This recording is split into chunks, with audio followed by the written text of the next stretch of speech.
안녕하세요. 늘 감사하는 회계사입니다. 자, 어떤 법인 대표가 보험을 들어야 손해를 보지 않는가? 가장 중요한 대전제는 목표한 납입 기간을 무조건 지킬 수 있어야 됩니다.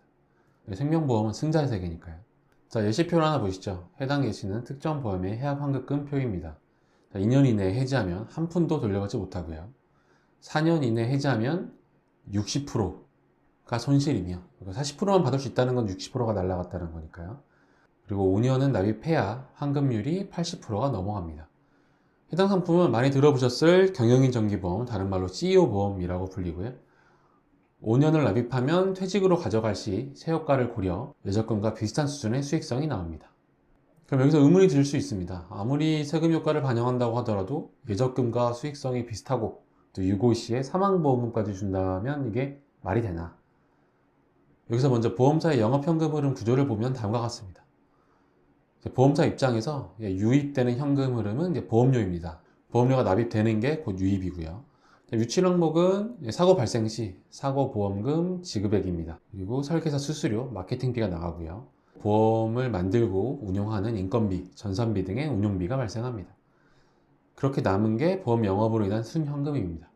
이렇게 유출 항목을 보시면 알겠지만 예적금에 비해서는 나가는 비용이 많을 수밖에 없습니다. 그렇다면 어떻게 환급률이 저렇게 높을 수가 있을까? 처음에 생명보험은 승자의 세계라고 했죠. 가능한 이유는 바로 중도에 해지하시는 분들이 많기 때문입니다. 표를 보시면 1년 이내에 유줄이 88.2%, 2년부터는 70%, 즉 30%가 해지를 한다는 거고요. 3년부터는 50%, 즉 50%가 해지를 한다는 겁니다. 그리고 3년 이후부터는 40%대를 유지하는 것을 볼 수 있습니다. 즉 여기서 숨겨진 요소가 바로 해지한 사람들의 손실액입니다.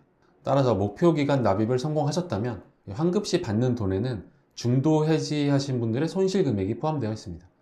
따라서 보험 가입에 따른 대전제로 목표한 기간 동안은 절대로 해지해서는 안 됩니다. 이 대전제 하에 보험이 필요한 경우의 예시는 다음과 같습니다. 첫 번째, 나의 갑작스러운 요구 시 가족이 될 상속세가 걱정이다. 상속세율이 최대 50%인데 회사 유동자금으로 그 정도를 보유하고 있지는 않죠. 보통은 비유동자산으로 가지고 있으니까요. 따라서 자녀들은 엄청난 부담을 가지고요. 최악의 경우 폐업할 수도 있습니다. 중앙일보 기사를 한번 보시죠. 가업이으려니 상속세 35억, 물납했지만 폐업 엔딩. 내연기관을 만들던 중견기업 A사는 최근 문을 닫았다. 창업주가 사망하면서 가업을 이어받았지만 35억의 상속세가 있었고 33% 정도를 물납했지만 지분이 확 줄어들면서 금융권으로부터 은용자금을 빌리기 어려졌고 결국 자금난에 몰리면서 문을 닫아야 했다. 즉 미리 준비를 하지 않으면 자녀들은 본인 사후 어려울 수밖에 없습니다. 때문에 회사가 잘 나갈수록 상속세는 늘어날 수밖에 없고요. 본인 사후 가족이 걱정된다 하는 경우에 이제 보험을 드시면 되고요. 두 번째, 중간 해지가 가능한 퇴직 대원을 모으고 싶다. 22%대가 넘는 구간이시라면 세금 효과로 인해서 예적금과 큰 차이는 없습니다. 보험료 자체가 전부 송금 인정이 되기 때문에 22%의 세금을 절약할 수 있게 되는 거죠. 본인 세율 구간이 22% 미치다 라고 한다면 예적금 드시는 게 낫고요. 하지만 22% 이상 구간으로 절세를 좀 해보고 싶다, 그리고 퇴직 재원을 좀 모으고 싶다 라고 하시면 가입하시면 됩니다. 세 번째, 주식 가치를 하락시켜 증여세를 낮추고 싶다. 송금이 인정되는 보험을 활용하여 주식 가치를 낮추는 방법입니다. 해당 식은 상증법에 따른 비상장 주식 가치평가 수식으로 보험료를 순손익 가치를 낮추고요. 비용 인식이 되니까요.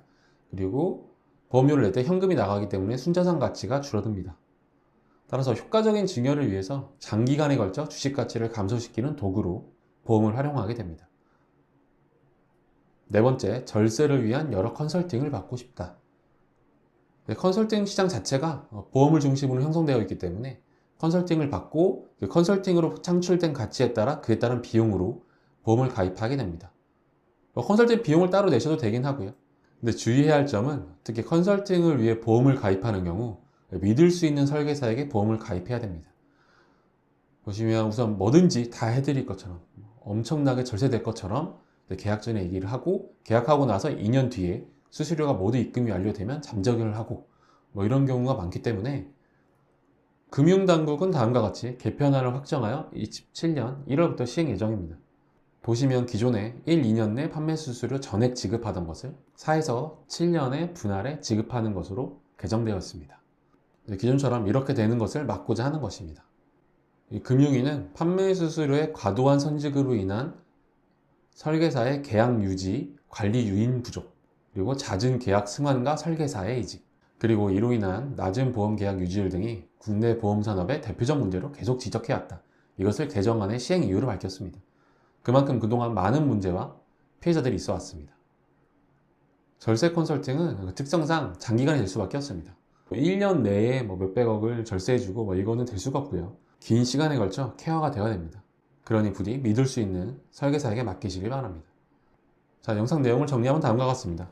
법인 대표로서 보험 가입이 효용이 있으려면 목표 기간 동안 납부를 무조건 완주할 수 있어야 되고요. 그리고 상속과 증여, 절세를 고민할 정도로 회사의 잉여금이 충분히 쌓이고 있어야 됩니다. 즉, 사업이 특정 궤도에 오른 상태여야 됩니다. 세금을 내지 않고 상속 증여세를 낼 정도의 사업이 아니라면 굳이 보험을 드실 필요는 없고요. 그리고 내가 이 보험을 가입함에 따라 어떤 이익을 얻는지 대표님 본인부터가 충분히 이해하고 있어야 됩니다. 이상, 그래서 어떤 법인 대표가 보험을 들어야 손해를 보지 않는가에 대한 설명이었습니다. 도움되셨길 바랍니다.